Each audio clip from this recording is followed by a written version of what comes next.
"Drive now," my sister said, throwing my keys into my hand. No explanation, no hesitation, just those two words. I carried my daughter, half asleep, head lolling, out into the night air. She was warm against me, too warm. My heartbeat was sharp in my ears. The truck door groaned as I set her in the back seat.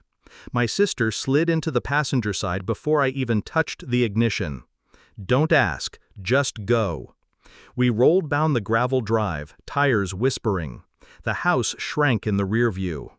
She said it quietly, almost to herself. "Don't look back." But I did. And the windows were bleeding fire. Orange tongues curling outward. Black smoke tearing at the sky. For a moment I couldn't breathe. Not because of the fire, but because I knew, without needing to be told, that it wasn't an accident. 2 nights earlier, I'd been standing at the sink, rinsing a glass. The phone on the counter buzzed. Her phone. The name on the screen wasn't saved, just a number. But the preview line of the text was enough. "I miss the way you taste." She'd walked in right then, smiling like she still belonged in my kitchen. Kissed my cheek, told me she loved me. I had smiled back, swallowing glass. I didn't confront her, not then. I wanted to see how far the lie would stretch before it snapped. The signs were there once I started looking. The way she kept her phone screen down, the sudden overtime shifts, the scent of cologne I didn't own on her jacket. Our daughter's drawing on the fridge, 3 stick figures holding hands, suddenly felt like a joke someone was playing on me. And the worst part? She wasn't clumsy about it. She didn't fear getting caught, which meant she didn't think I would catch her. That was the first mistake she made. I began quietly. A burner phone, a prepaid card, nights spent at the edge of the bed pretending to sleep while she texted in the dark. It didn't take long to find him. A man with a dull face and hands like he'd never worked a real day. Social media full of beer cans and shirtless bathroom photos. Pathetic.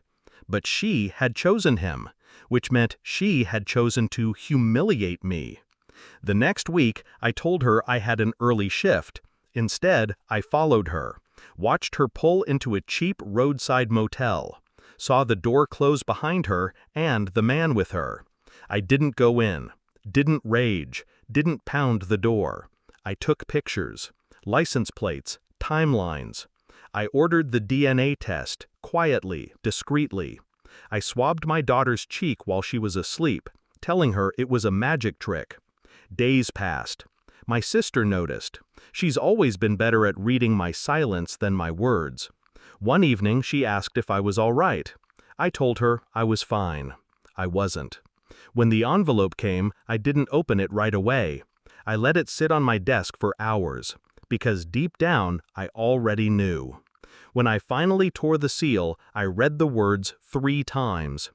Probability of paternity, 0%. My hands didn't shake, my breathing didn't change. The paper was light in my fingers, like it weighed nothing at all. That night, I placed it on the kitchen table. She came in late, smelling faintly of cheap soap. I slid the paper toward her. She read it. Her lips parted. Her eyes darted up to mine. "It's not, don't," I said. "Just that." The silence stretched until it felt like it might suffocate her. Her mouth moved again. I stood, leaving the paper between us like a knife. Walked out of the room, went upstairs. She didn't follow. The next day, I made the calls. The bank, the utilities, everything in my name. Accounts closed or transferred. I cleared out the joint savings. Left her just enough to keep her wondering whether I was merciful or cruel. When she came home, the house was stripped of my things. My daughter's clothes, toys, and bed gone. I told her we were staying with my sister for a while. She reached for our daughter, but the girl clung to my neck. Not because she understood, because she trusted me. I told her I knew about the motel, about him, about everything. My voice didn't rise, my hands didn't move. I just told her. She tried to cry, tried to make it sound like love instead of fear. "You can't do this," she said. "I already have," I told her. Then I left. My sister didn't ask for the details. She knew enough. We stayed the night at her place.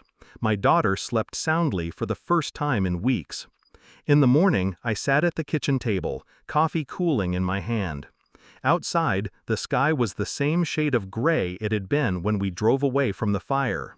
I realized then I hadn't asked my sister about it. Whether she started it, whether she watched the flames climb, it didn't matter. Some things are better left unspoken. I thought about her face lit orange in the night, about the moment she realized the life she built on lies was gone. I didn't feel pity, I didn't feel relief, just nothing. And nothing, I've learned, is the cleanest kind of freedom.